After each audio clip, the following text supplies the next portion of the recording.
নমস্কার, Bengal birds YouTube চ্যানেলে সকলকে স্বাগত। আমি দিবাকর সরকার। এই চ্যানেলে সমস্ত নতুন নতুন পাখিদের পরিচয় যুক্ত ভিডিও নিয়ে আমি হাজির হব। সকলেই সঙ্গে থাকবেন এবং যদি আপনারাও পাখি বিষয়ে আগ্রহী হয়ে থাকেন তাহলে অবশ্যই চ্যানেলটিকে সাবস্ক্রাইব করবেন। যদি আপনাদের ভালো লেগে থাকে তাহলে অবশ্যই একটি লাইক করবেন এবং বন্ধুদের মধ্যে অবশ্যই শেয়ার করবেন। তো চলুন আজকে আমাদের ভিডিও শুরু করা যাক।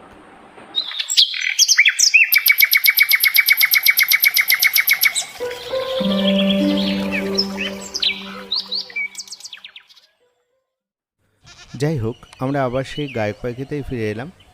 দেখছেন যে এই পাখিটি শুকনো পাতা খুঁজছে বাসা তৈরি করার জন্য এবং খুব সুন্দরভাবে সেই বাসা তৈরি হয় যেহেতু, সেই জন্য তারা বিভিন্ন ধরনের পাকা পাতা বা শুকনো পাতা খুঁজে বেড়ায়। এখানে দেখুন এই শিরীষ গাছে এই পাখিটি এমন একটা জিনিস খুঁজছে যেটা আমরা আগেই দর্শন করেছি অন্য যে দুটি ভিডিওতে। সেটি হলো যে পাতার ভেতরের যে পোকা, সেই পোকাটাকে খুঁজে বেড়াচ্ছে, পেয়েছে, উড়ে গেল। এবং এখানে শিরীষ গাছের আরেকটি শর্ত এরা বিশেষভাবে পালন করছে, যেহেতু খুব সুন্দর সবুজে সবুজে সমারোহ, সেই সবুজের আকর্ষণেই কিন্তু এখানে ফিরে আসে। যেখানে বেশি সবুজ থাকে সেখানে পোকামাকড়ও বেশি থাকে, সকলেরই আকর্ষণ এই সবুজের প্রতি থাকে। এরা সেই ধরনের ডাকই দিচ্ছে যে ডাক প্রজননের জন্য। অর্থাৎ এরা যেমন চঞ্চল তেমনি এরা বারবার সারা বছরে, যেহেতু আমি বলেছিলাম যে সারা বর্ষাকাল ধরে এরা প্রজননে লিপ্ত হয় এবং সেই জন্যেই বাসাটাকে খুব সুন্দরভাবে তৈরি করে যাতে খুব ভালোভাবে ডিমটাকে সেখানে রাখা যায়। প্রকৃতির যে সৌন্দর্য, সে সৌন্দর্যকে আরেকটুখানি বাড়িয়ে দেয় এদের এই সুন্দর ডাক। এদেরকে যেন গায়ক পাখি বলা হয়। সে গান এরা খুব সুন্দরভাবেই করে। দেখেছেন কীভাবে সুন্দরভাবে ডাক দিল। এবং এর আরেকটা জিনিস হচ্ছে, পাতায় ঠিক যেখানটায় পাতা থাকে ডালের, সেই একদম সরু ডালটা, সেই ডালটাকে ধরে এরা ঝুলে থাকতে পারে। ঝুলে এরা খাবারগুলোকে সংগ্রহ করে, অর্থাৎ পোকামাকড় সংগ্রহ করে মেনলি। তাছাড়া এরা গাছের ফলও, ছোটো ছোটো ফলগুলোকেও খায় এবং ফলের ভেতরে বিশেষ করে বীজ থাকে, সেই বীজটাকে এরা খাদ্য হিসেবে গ্রহণ করতে পারে। কীভাবে দেখলেন ঝুলে থাকলো। এবং এদের পুরুষ পাখিটি একটু গাঢ় রঙের।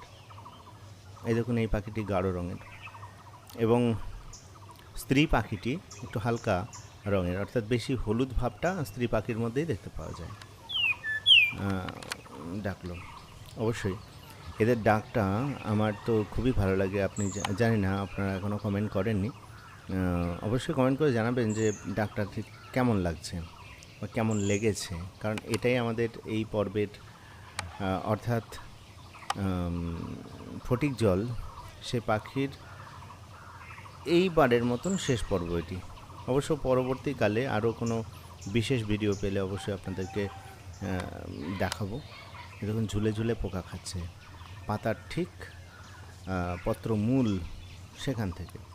এবং নিম গাছে খুব পোকা থাকে এবং সেই পোকাগুলোকে এরা আরও বেশি করে পছন্দ করে, এই জন্যে যে নিম পোকা, অর্থাৎ নিম গাছের যে পোকাগুলো থাকে সেই পোকাগুলো অনেক বেশি এদের কাছে সুস্বাদু হয়। এই পোকাটা ধরেছে, এখানে খাওয়া দাওয়া করছে। এবং আমরা আরেকটা জিনিস দেখব যে এরা যখন বিচরণ করে, অর্থাৎ প্রজনন বিষয়ক নয়, প্রজনন বাদে অন্য যে এরা চারিদিকে ঘুরে বেড়ায়, খুব চঞ্চল পাখি, তো সেই চঞ্চলতা দেখানোর সময় কিন্তু এদের লেজটি বিশেষভাবে নড়াচড়া করে না। কিন্তু যখন এরা প্রজননে লিপ্ত হয় তখন এদের লেজটি খুবই কার্যকরী হয়। এখানে দেখুন এই যে গাছটি, সেখানে পাখিটি বিচরণ করছে এবং চারিদিকে তাকিয়ে তাকিয়ে দেখছে কোনো শত্রু পাখি আছে কিনা। কারণ শত্রু পাখি থাকলে এরা একটু বেশি ভয় পায় এবং ভয় পাওয়ার সময় এরা ফিঙের মতন আওয়াজ করতে পারে। সেটা আমরা অবশ্যই এর আগের ভিডিওগুলোতে দেখেছি। এবং এরা গাছের একদম মগডালের দিকেই থাকে। ব্যাকগ্রাউন্ডে যে আওয়াজটা পাচ্ছেন এটা ফিঙের ডাক।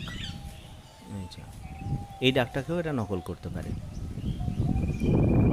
এইটা হলো ফটিক জলের ডাক, একদম পরিপূর্ণভাবে এটা ফটিক জলের ডাক। এইখানে দেখুন, এইটা হলো স্ত্রী ফটিক জল এবং এর গায়ের রঙটা অনেকটাই হলুদ ভাবটা বেশি, সবুজ ভাবটা কম। পুরুষ পাখি তার সবুজ ভাবটা বেশি, হলুদ ভাবটা কম। এখানে পাখিটি দেখুন এমনভাবে থাকে যাদেরকে খুঁজে পাওয়া খুব মুশকিল হয়ে যায়। ডাকটা শুনে বোঝা যায় যে আছে, কিন্তু যে কোথায় আছে ভীষণ একটা জটিল কাজ। অবশ্যই বুঝতেই পারছেন যে আমাদের ভিডিও প্রায় শেষ পর্বের দিকে চলে এসছে। এখানে এই পাখিটি ছোট ছোট পোকাও যেমন খাচ্ছে, তেমনি বাসা তৈরি করার জন্য মেটেরিয়াল খুঁজছে। দেখুন ঠোঁটে মেটেরিয়াল জোগাড় করে ফেলেছে। এত বাসা তৈরি করার তাগিদ কেন? কারণ ওটাই বললাম যে এদের ডিম পাড়ার জন্য একটা পাকাপোক্ত জায়গা প্রয়োজন এবং সেই ডিমগুলোকে খুব সহজভাবে এরা বাসার মধ্যে রেখে দেয়। আমি অবশ্য দুঃখিত এই কারণের জন্য যে এক্ষুনি আপনাদেরকে সেই ডিম দেখাতে পারলাম না এবং ছোট ছোট বাচ্চা যেগুলো, সেগুলোকে দেখাতে পারলাম না, কারণ যেদিন আমি সেই ভিডিওটা তৈরি করার জন্য অগ্রসর হয়েছিলাম একটা বিশেষ কারণের জন্য আমি সেই কাজটি করতে পারিনি। অবশ্যই কথা দিলাম যে ভবিষ্যতে অবশ্যই পাখির ডিম, পাখির পরিপূর্ণ বাসায় থাকা ডিম এবং বাসায় থাকা ছোটো ছোটো বাচ্চা, সেগুলোকে আমি অবশ্যই আনার চেষ্টা রাখবো, আনতে পারবো আশা করি, কারণ সেই স্থান আমি পেয়েছি ইতিমধ্যেই। এই যে পাখিগুলোকে আপনি দেখতে পাচ্ছেন এটা কিন্তু একেবারে নিজস্ব জায়গা। ভালো থাকবেন, আজকের মতো।